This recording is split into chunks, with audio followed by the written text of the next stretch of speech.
Welcome to episode 362 of the AMPM podcast. This week, my guest is Justin Chen, one of the co-founders of PickFu. We're going to be talking about the importance of split testing your images, your videos, everything about your product, and a whole lot more in this episode. It's going to be a lot of good information. Hope you enjoy it. Welcome to the AMPM podcast. Welcome to the AMPM podcast, where we explore opportunities in e-commerce. We dream big and we discover what's working right now. Plus, this is the podcast where money never sleeps, working around the clock in the AM and the PM. Are you ready for today's episode? I said, are you ready? Let's do this. Here's your host, Kevin King. Kevin King. Welcome to the AMPM podcast, Mr. PickFu himself, Justin. Justin, how are you doing, man? Good. Finally on the podcast. Super happy to be here. Yeah, this is awesome. For those of you that don't know what PickFu is one of the, I think the original split testing service in the space. There's a few people that have kind of followed in your footsteps since then, but you're the OGs, the guys who basically started it all, right? Yeah, that's right. And I think you're the one who put us on the map for e-commerce. Oh, me? What did I do? You mentioned us. What was it? Was it Global Sources back in 2018? Yeah, I might have. Is that when? That's when you started, right?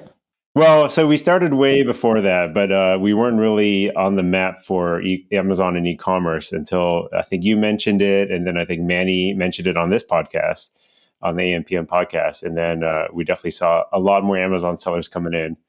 But before that, we weren't really targeted towards Amazon or e-commerce. Oh, really? So when was it called PickFu then as well? Yeah, it was still called PickFu. So my partner John and I, we built it. Oh my God! I mean, probably over a dozen years ago as a side project, and we were building a completely different business. Like it was a website. It was something we were doing before this, and we were working on a redesign for that website actually. And so we were trying to figure out which way to go, and we couldn't decide between the two of us. We wanted to get actual consumer feedback. So being engineers, we built this as a side project, kind of threw it up on the internet as things happen, put a paywall on it, PayPal button back in the day. And yeah, it kind of lived there. It took on a life of its own for a while and, meandered through a few different industries. So you guys were doing all the coding? Were you just the two of you, or did you have a team? Yeah. So back then it was just the two of us. And we built the initial version of it. We thought entrepreneurs would be our target use case, being entrepreneurs ourselves, but we found a lot of authors using it for book titles and book covers.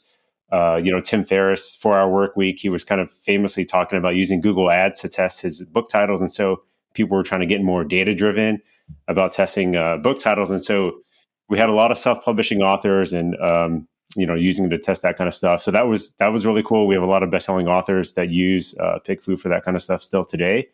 In fact, James Clear was an early user of PickFu as well. Oh, really? That's Atomic Habits. Yeah. Yeah, that's right. Yeah. So really cool to see that kind of content coming through.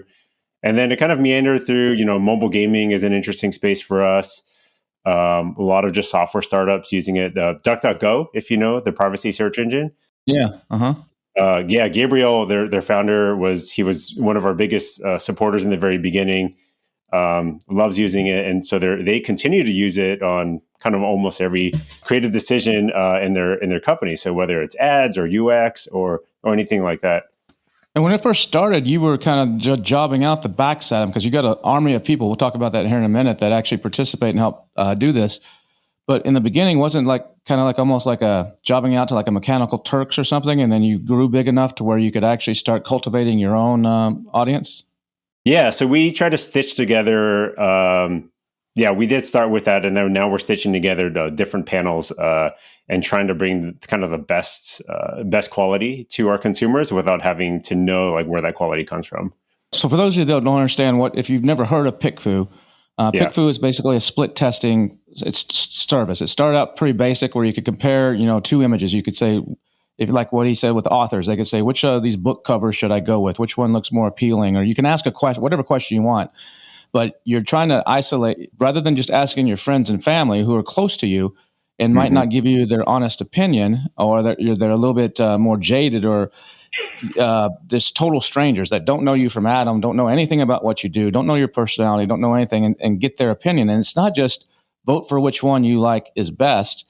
And maybe that's how it started, but you guys now have where they actually have to say why. And we'll talk about some of that in a second. There's different variations of that, but they don't just say, I like A or B best. They say, I like A best because, and they write a short little couple sentences or a paragraph in some cases of why. And it's really great because then you get to get an insight into not only which one they chose, but why they chose it. And sometimes they'll say stuff that you didn't think of. You're like, oh, I didn't realize everybody thought yellow was makes it you want to throw up or whatever they might say. And you see a pattern of that and you're like, holy cow. And so that's where it started. So the audience that does this, basically the way it works is there's a number of different tests, and we'll talk about some of those in a minute, but at its core basic, it's image A against image B. And you could do, more than one image if you can do 4, 5 images, whatever, but it's image A or image B. And at its core, and then there's a group of people, you select how many people you want to actually give you opinions. And the most common number is probably 50. I mean, you can go up higher to 200 to whatever you want, but the most common number, that way you get a statistically valid response because you need 30 or more actually is the technically in statistics, the critical number. And so you do 50 and then people, within a matter, it depends on the time of day you do it. If it's during the middle of the day on a weekday, usually you have your answers within an hour. It might take a little bit longer if it's, at night or on a weekend or something like that. The audience that gives these feedbacks, where do they actually come from? I mean, how big is that audience and where do those people come from? Yeah, so they're all people who like to be paid for doing surveys. And so we now we tap into all the same enterprise market research panels that, say Procter & Gamble would use when they're running their longer form market research studies. And so in the US, we are able to tap into over 10 million different consumers who are, coming from different avenues who just want to, get paid or get rewarded for doing something. And so the challenge with all these panels is maintaining a high level of quality. And then, like you said, being able to target the audience by different demographic attributes. And so that's kind of the layer that we're bringing to it, is being able to target like by Amazon Prime members who are like to drink tea and have cats or something like that. And being able to do that and make sure that the quality the responses that they give you, explaining why they chose something, are of high quality and that they're genuinely, trying to do a good job. So these people, they get paid a nominal amount for every survey they answer. So they're not, are they just doing yours, or they're part of some big panel that they're also doing other companies? They're sitting at home, for a couple hours one afternoon. It could be a soccer mom. It could be someone that's just at their office and bored during their lunch hour, and they just like to make a little bit extra money. They just bang through different surveys. Like they get one from you, they get one from somebody else, and for an hour they make 10, 15, 20 bucks on the side or something. So is that kind of how it works? Yeah, pretty much. Yeah. So they're definitely doing other people's surveys as well. Like you said, they're typically just bored, or they want to do something while they're watching TV or whatever it is. So like kind of side hustle money. And how many, you said it's 10 million that you have access to? Yeah. Obviously, not everyone's on at a given time, and, finding certain attributes can be a little difficult. So while most of our polls do finish in under an hour, if you were to do a lot of targeting, like for a very niche audience, it could take a little bit longer. And what Justin means by that is you can go in there and you can just let it be open. So you can say, here's my main product image number 1. Here's my main product image number 2. Which one do you like? And at a minimum, you should probably say that you want Prime members, but that's still most of the US. That's not going to limit you too much. Yeah. And then you can go, there's a whole range of demographic and other filters where you can choose. I only want women over 50, or I only want people who work out 3 to 4 times a week, or whatever whatever it may be. And you can filter that down. And so that's what he's saying, that can slow it because they have to fit those criteria, which is better for you in a lot of cases if that's your target, because you don't want some random dude, that has never worn makeup in his life voting on your makeup box. That's right. For example, I mean, you'd rather have someone that's actually in the market to buy that stuff.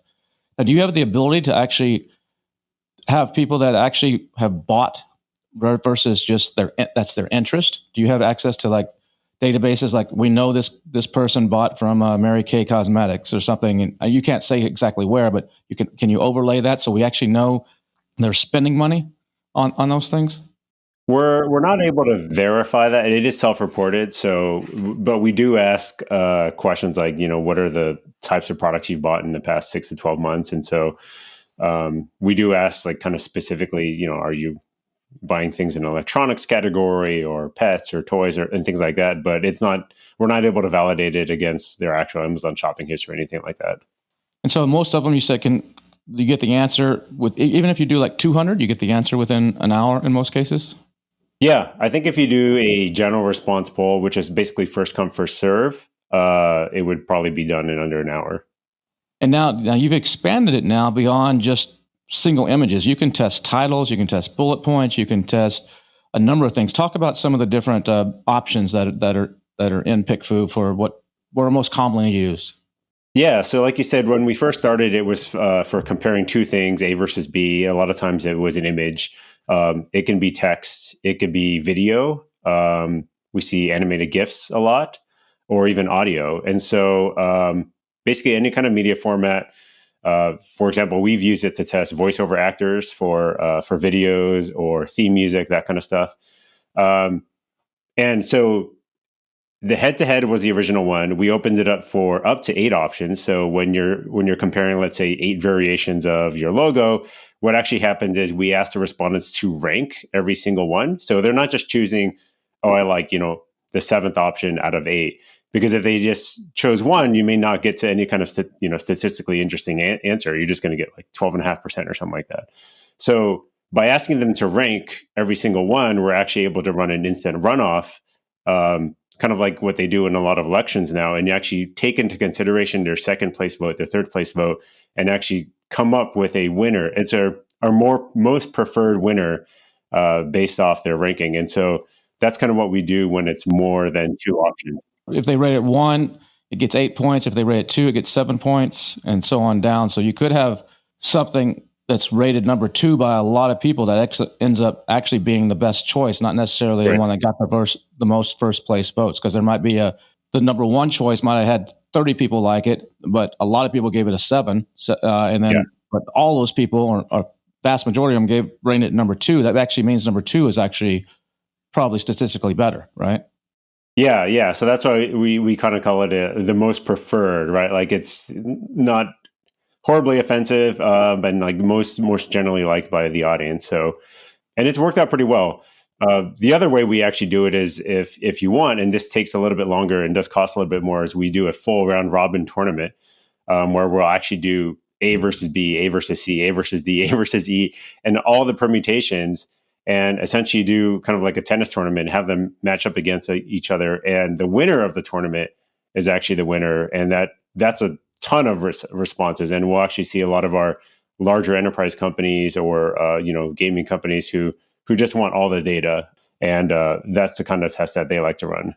And you also, like for Amazon sellers, you can actually, you have an option where you can bring in, like imports a listing from Amazon and or actually imports a listing. Is it the listing? No, it's the search results, right? Search results, yeah. And then you could normalize it. So you could actually, if you got 20 people selling a product, your dog bowl, you could bring in all 19 other dog bowls from the Amazon page, and then randomly put yours in one of those spots, your image. And then you can go in, you can normalize the reviews. So actually make everybody have 4-star reviews. So there's not one that's, everybody has the same price and everybody is Prime, for example. And then it's going to get some really good insight on where the eye goes and what people are clicking on, right? Yeah, that's right. So we kind of call it a mock-up tool generator. And so what happens is you can put in your ASIN, and maybe you're not even selling it. Maybe it's a category you want to go in, like you were talking about, and you want to see if you're going to be able to compete against all the other dog bowls or whatever it is. And so you can put in your product concept, maybe the title you're thinking about using, maybe it's the price you're thinking about going in at, and seeing are you going to be able to steal some of the clicks against the top category leaders. Or maybe you're already in the category and you just want to test out a new main image and see if that's going to affect how people perceive you against your competition. So it's a really important way to gauge in a hypothetical safe sandbox how you're going to do with either changes to your listing or before even investing into a new product line. That's cool. And then recently, earlier this year too, you added some AI to it where it does like the sentiment, right? Where it can actually read the reviews and what the people write, that are voting, and actually come up with a general sentiment, correct? Yeah. So since every one of our polls includes written feedback, like you were saying, that's a lot of text to analyze. And so if you're doing 50, 100, 200, even 500 responses, that's a lot of text for any person to read through and kind of pull out all the themes and the broader likes and dislikes. And so what we've done is we've integrated with AI to feed all those results into AI and generate a nice 3-paragraph executive summary that highlights the pros and cons and even possible next steps that you may want to take with your poll. And then we also break out likes and dislikes by every single option using that AI as well. And what's the advantage of using something like PickFu to do testing versus just using Amazon split testing, where you can split test the price and people are voting with their wallets versus their mouse? Sure. Really, in that case, or testing images, running Facebook ads to see which one gets clicked on the most. That's what a lot of people have done before they knew much about PickFu, is run 10 different Facebook ads, see which one gets the most clicks. Why should we do your service versus something like that? Or should you do both? Yeah, I mean, we definitely recommend doing both PickFu and Amazon manager experiments. I think it's just different parts of the process. So the way we recommend it doing is using PickFu earlier in the process. So as you're trying out different creative directions and, maybe you want to try out layouts that or product designs or color variations that, may never see light of day. Obviously, that's what you would use PickFu for. Once you come down to maybe your top 2 main images, then or you centered in on them, what the prices are going to be, then test it live with manager experiments. The benefit is that PickFu is just going to be so much faster. Obviously, manager experiments is going to take a number of weeks to gather that data. Even Facebook ads may take a while. And with both of those approaches, you're not going to get any written explanations why. So that's why it's not great for experimentation, but maybe just fine tuning what you already know are good options, and you're just trying to eke out the best performance out of it. I remember earlier this year, my trainer he made a journal, and he's like, Kevin, I don't know anything about Amazon. Can you help me out? And so I offered to help him out. I'm not going to do the work for you, but I'll help you get going. Explain it. Sure. And so he went out he's like, what do I need to do? I said, you need to create a bunch of images.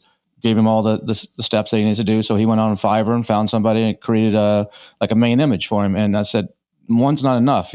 We need 4 or 5 of them.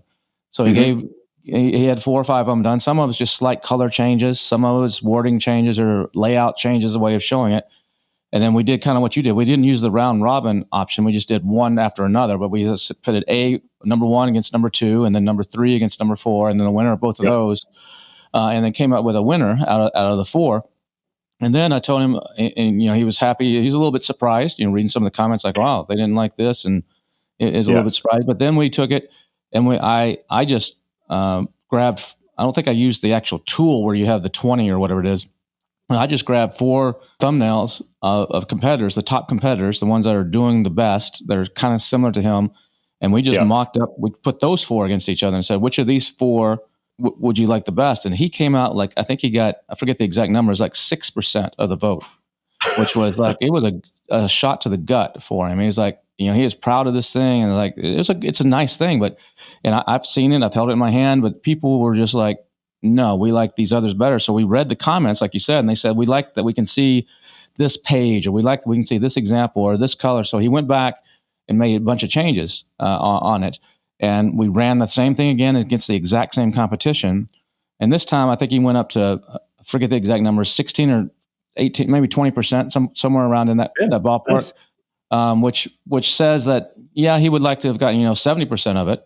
But getting that percentage is still means that he can take, enough people, there's enough depth in that field where, even if he's in the 4th or 5th bestseller, he's still going to have some decent sales. Yeah, I think you bring up an important point there, that you don't always have to win the test when you're testing against a competition, right? You want to make improvements, and going from 6% to 20%, show that you're probably going to get some clicks and probably going to get some of those sales.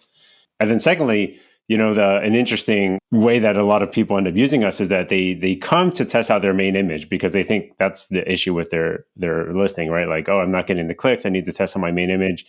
And they'll start testing either their main image against their competition or just some variations they came up with. And the written feedback actually comes back as people saying they don't like the product, they don't like the design, they don't like the branding, they don't like the packaging, kind of like what the feedback you were reading about the journal.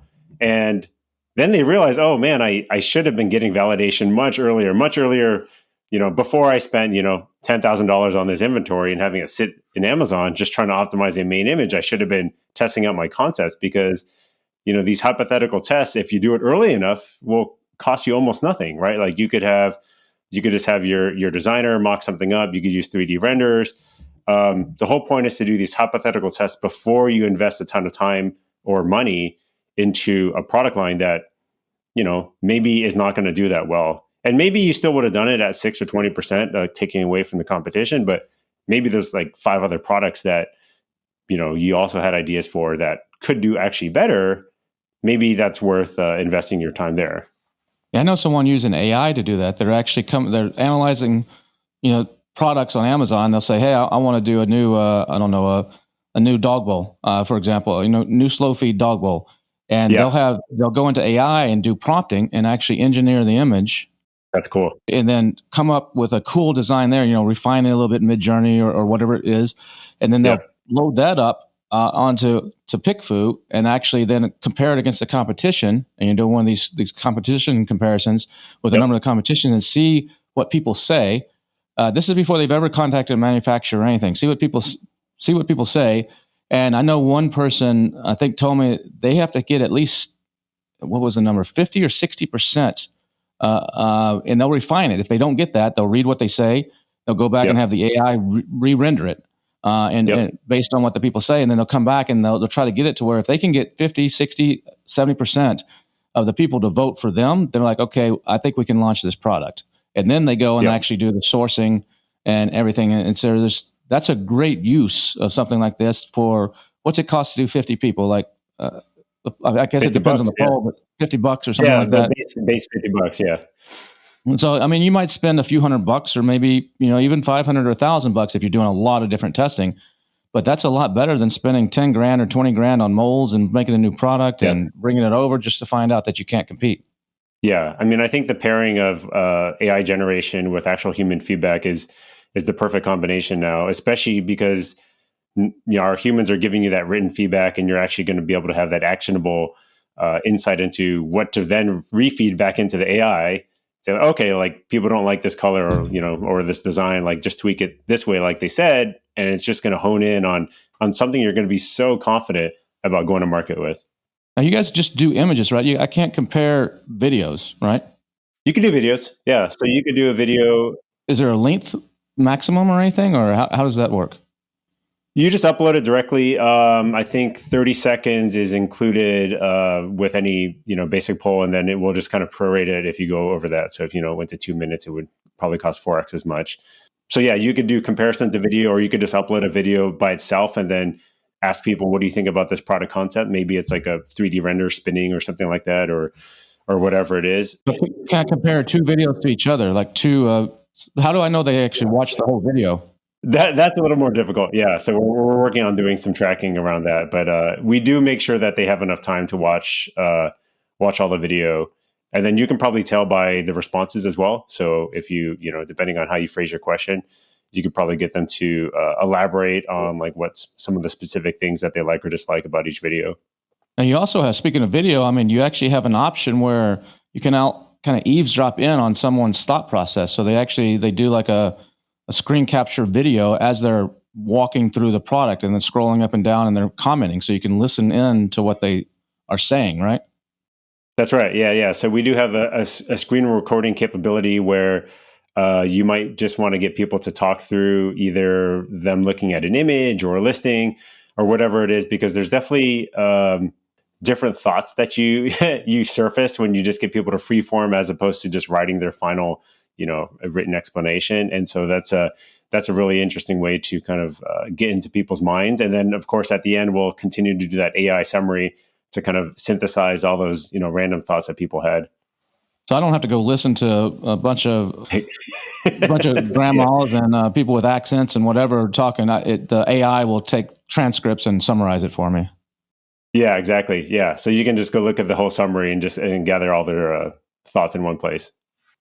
That's cool. So why do you think a lot of people aren't using this? What is it? Because they just don't want to spend the money, and you're not doing a few tests, it's maybe a few $100 by the time you do a series of tests. But I don't. Yeah. Why do you think it is? What's the barrier to more people not actually using something like this to really hone in on what they're doing? Yeah. I mean, I think the first thing is that I don't think people realize that they can do something like this. I think even when they hear about it, they might still have hesitation around it being too complex. And, we still hear that even for people who have heard of PickFu. It's like, oh, I don't want to figure out how to use it. And I don't think they're giving it a fair shake to just log in and try it. Like we try to make it, as simple, stupid as possible. But we've also heard some hesitation around asking the right question. And so, some people, especially when they're paying money, they're not sure, like, is this the right question? Am I phrasing it right? And so what we've tried to do recently is have a lot more pre-built templates and questions so that you're not having to come up with the phrasing of it. So if you're trying to test an Amazon main image, for example, we've got a preset test that's got a pretty good question. Obviously, you can still tweak it if you want to add more context, but that reduces the friction.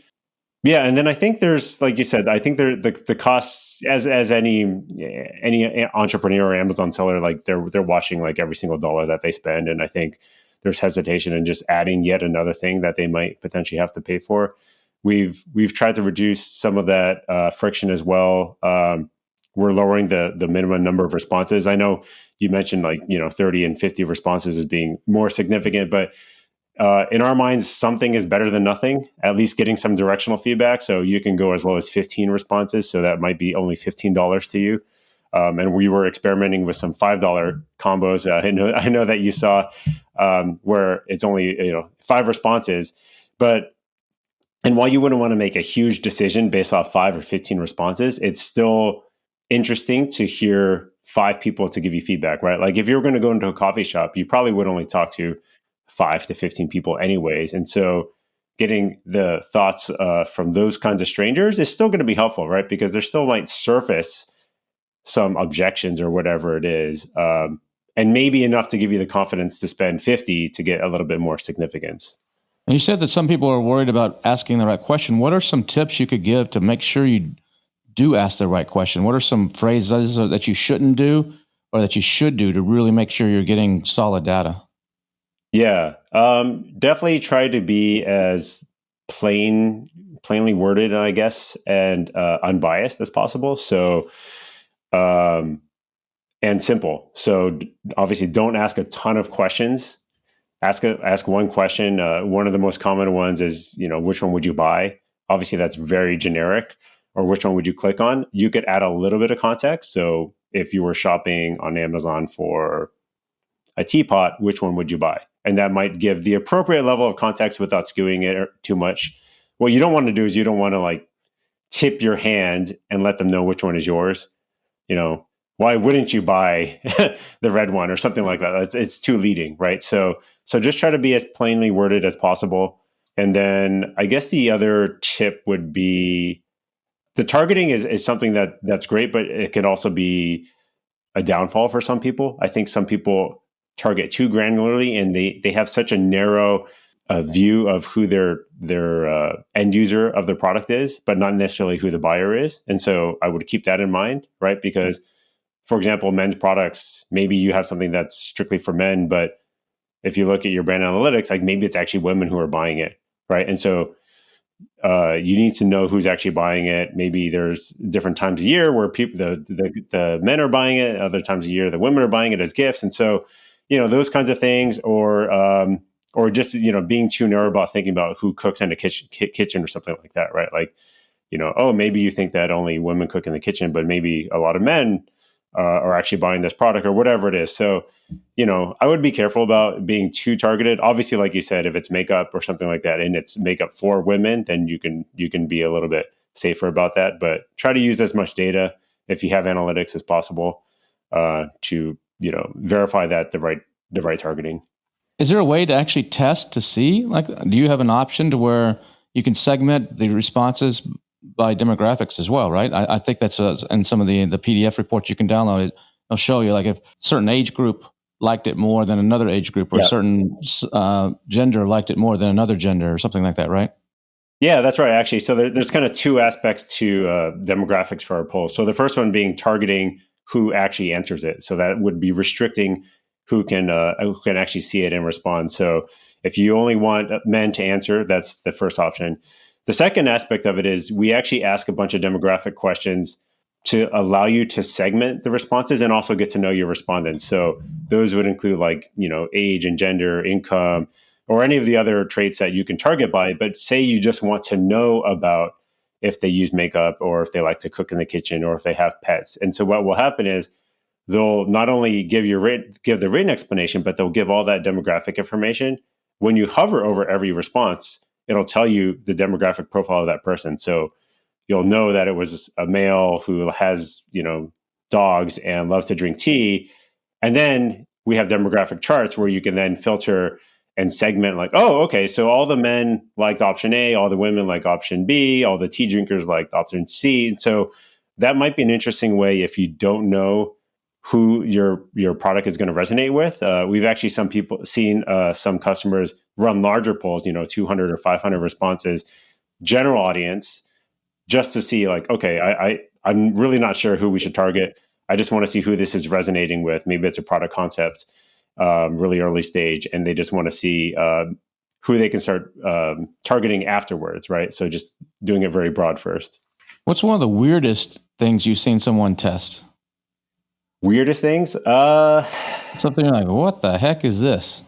We see a lot of adult things. Oh yeah? Yeah. We see a lot of adult products. We see a lot of steamy romance novels, which are always fun. A lot of salacious covers and things like that. So I don't know if there's anything super weird. I think there's a lot of personal use cases that we've seen. So testing the kids' names, like, oh, I'm about to have a boy, and kind of like testing different names. So those are always fun. So a lot of interesting personal uses, even like LinkedIn or dating profile pictures. Yeah, I was going to say dating profile pictures, test your Tinder pictures or something. Which outfit should I wear? We see people doing that kind of stuff. Oh, really? Yeah. Wow. Yeah. What about, do you have a case study or somewhat example you can give us of someone who just radically changed their business after doing a test? They were at X level and then they came in, split tests, and all of a sudden their sales went up 10,000% or some crazy thing. Is there some example that you can give us around that? Yeah, I mean, so Thrasio, who's one of the bigger Amazon aggregators, one of their main product that they kind of got their notoriety for was that Angry Orange pet deodorizer, the cleaner that they use. And so when they first had that product, they wanted to do a rebrand of it, and so they actually used PickFu for that. They were trying to justify a big repackaging, a big new packaging change, and I think it was going to cost them $50,000. So before they did it, they wanted to make sure that it was going to be validated, and so they ran a bunch of designs through PickFu. Eventually, came up with their new orange bottle packaging, and they launched with that. Immediately saw sales improve after that, and from there they continued to expand the product line, all using that same packaging. And so that was a tremendous success for them. Obviously, a much bigger project than a lot of people are working on. But we've had other really simple ones. We had a case study with Yes Bar, and they were just changing their main image, and they agreed to like isolate everything else. They didn't change anything else about it, but they ran a $65 PickFu test, just testing a few different images, and made the tweak to that winning one, and immediately saw their click-through rate increase by 12%, and so immediately netted thousands of dollars in new sales the next week, and ROI was super easy for them. So it's not just smaller Amazon type of sellers using this. You said you have a lot of like Fortune 500 companies and stuff, and Madison Avenue agencies and stuff using your service, right? Yeah, so we actually have quite a few traditional CPG companies using us now. I think our goal is actually just to get enterprise grade consumer research into the hands of the people doing the work. So that includes individual Amazon sellers that might be mom and pop shops, but it also includes, the e-commerce and Amazon managers at larger CPG companies, people creating new products there. It's just a much faster way to gather consumer research than what's previously been accessible. Before, large companies had to work with their consumer insights teams. They had to work with a market research consultant, kind of run these really long form studies. And it wasn't something that you could rapidly iterate on a design or, a concept very quickly. And so we're definitely seeing much more adoption in the enterprise space. We recently got our SOC 2 certification, which is a security certification for software that a lot of corporate companies look for as a checkbox to show that we take security very seriously as a company. We're trying to build the best tech platform for self-service consumer research out there. Is PickFu just for the U.S. market, or do you have international markets as well? Yeah, we recently expanded to international with Australia, UK, Canada, and Germany. And we have a couple more countries coming out later this year. And what's actually cool about the German audience and any other country that we add in the future that's not English speaking is we'll actually automatically translate the question into the native language. So the question will get translated into German. We'll show you what it is if you want to verify it, or you could have if you speak German, you can just write the question in German. The response forms are all in German. We collect the responses in German and translate it back in English. And of course, we'll also show you the actual German responses as well, so that you can validate it. And so we're trying to enable this, anyone to anyone consumer research. So, you could be a Chinese seller getting feedback from a German audience, and you could use our app completely in Chinese. We've localized the app into Chinese as well. So you could use our poll builder in Chinese and write your question in Chinese, and it'll go translate into German and, everything back. So that's kind of the vision that we're working with. That's cool. I remember before I knew about you guys, this must have been like 2015, I was coming out with a line of makeup mirrors for women. And I got 5 or 6 samples from China, different factories. And I'm a dude. I don't know what the heck's women want in a little pocket makeup mirror, but I saw there's an opportunity, with the keywords and the research on Amazon. So it's like, all right, this is a good extension of a brand I was doing in the beauty space. And I didn't have a PickFu. So I actually walked into a bar and just sat there, and any woman that would come into the bar is like, do you mind giving me your opinion? I'll buy you a drink or something. Give me your opinion on it. And, like you said, I got 10 or 15 people maybe over the course of 4 or 5 hours. And I mean, it was cool that they could actually hold it and touch it, and check it versus online. But in even the older days, companies have to spend thousands of dollars on focus groups and stuff. Bring 20 people into a conference room and just to get feedback that now you can get for $60 or less in an hour or less. It's crazy where we've come. Yeah. I mean, I think what's been amazing is just watching this democratization of everything, right? Like, as you know, anyone can sell online, anyone can sell on a marketplace, or they could spin up a Shopify site. And so we're just trying to, add that other piece of being able to validate with consumer insights, because now that you can sell online, you're competing against every other large company out there, right? There's no reason any Amazon seller can't outsell, the larger brands, but they are using consumer insights. They're using their very expensive market research consultants and all that kind of stuff. So, you should be validating as well, right? And this is the tool that you can use to do that.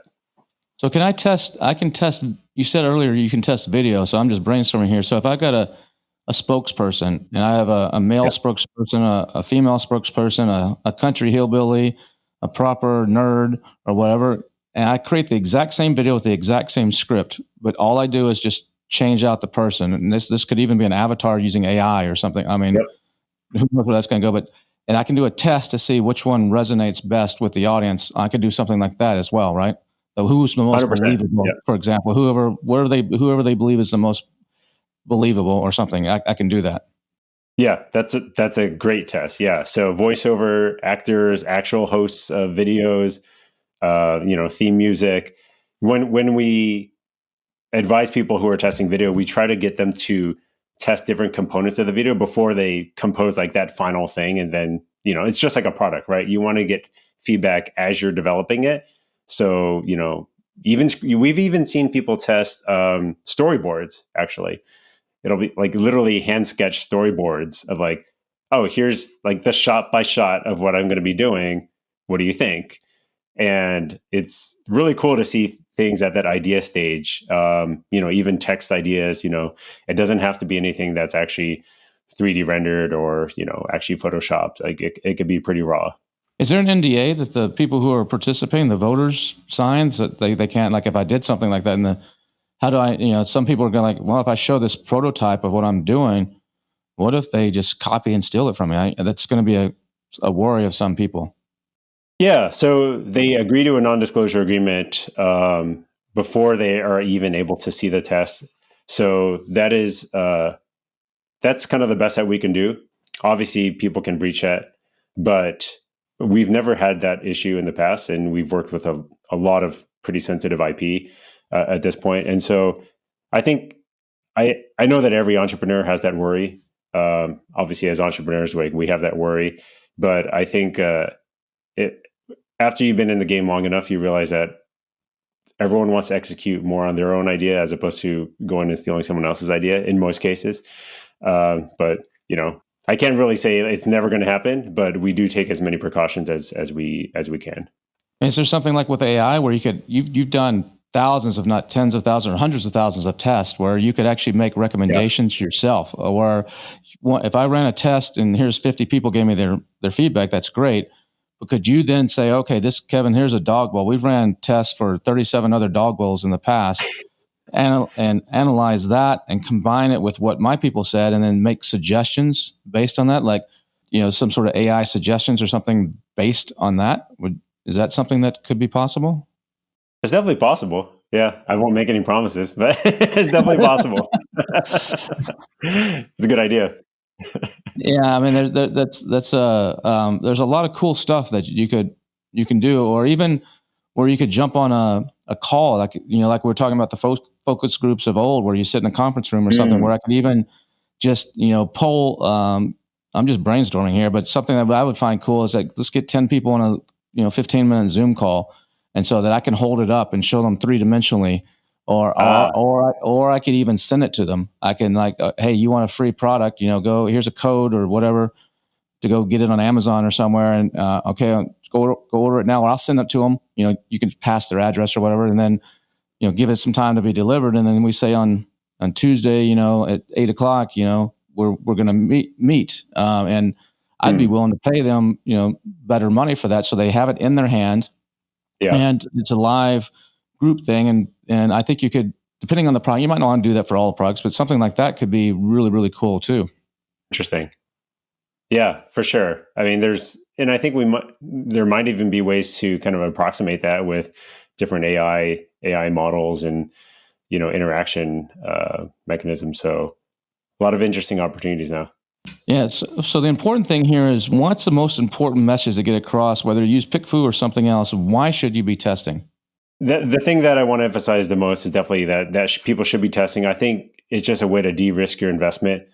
We've had so many stories of people avoiding catastrophe by being able to not go into a product line or not overstock a certain color variation. Like that's a super common one, right? Maybe you're stocking up different colors of umbrellas or whatever it is, or different patterns of a puzzle, and you need to make a decision on how much to buy of each, or even if you should diversify so much. And so those are our favorite stories where people say like, "Hey, I used PickFu. I chose the colors variations I did because of what the PickFu feedback, and didn't get left holding the bag on a bunch of ugly colors."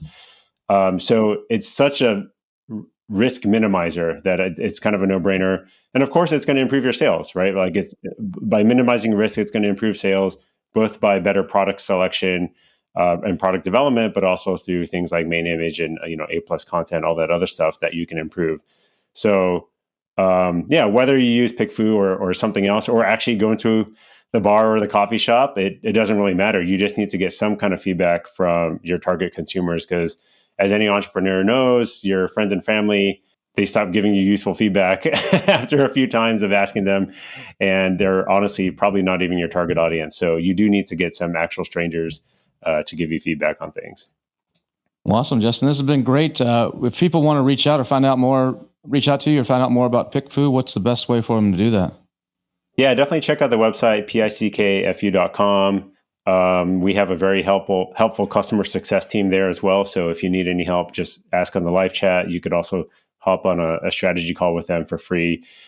So that's always a good way to get started. You can reach out to me on LinkedIn. Pretty easy to find under Justin Chen, and connect with me there. Awesome. Thanks, Justin. Appreciate it, man. Yeah, thanks for having me on, Kevin. Great stuff from Justin. The guys over at PickFu are awesome, really good people. It's a great tool to use. I use it personally in my business all the time for all kinds of testing. So if you haven't tried out PickFu, go to pickfu.com. It can make a big difference in your business and your conversion rates and how much money you make. Give it a shot and let me know what you think. We'll be back again next week with another incredible episode here on the AM/PM podcast. Make sure you hit that subscribe button. Go back and download any episodes that you've missed. A lot of really good ones over the past year. And before we leave, I just want to leave you with some words of wisdom. Just remember, a confused mind always says no. A confused mind always says no. See you again next week.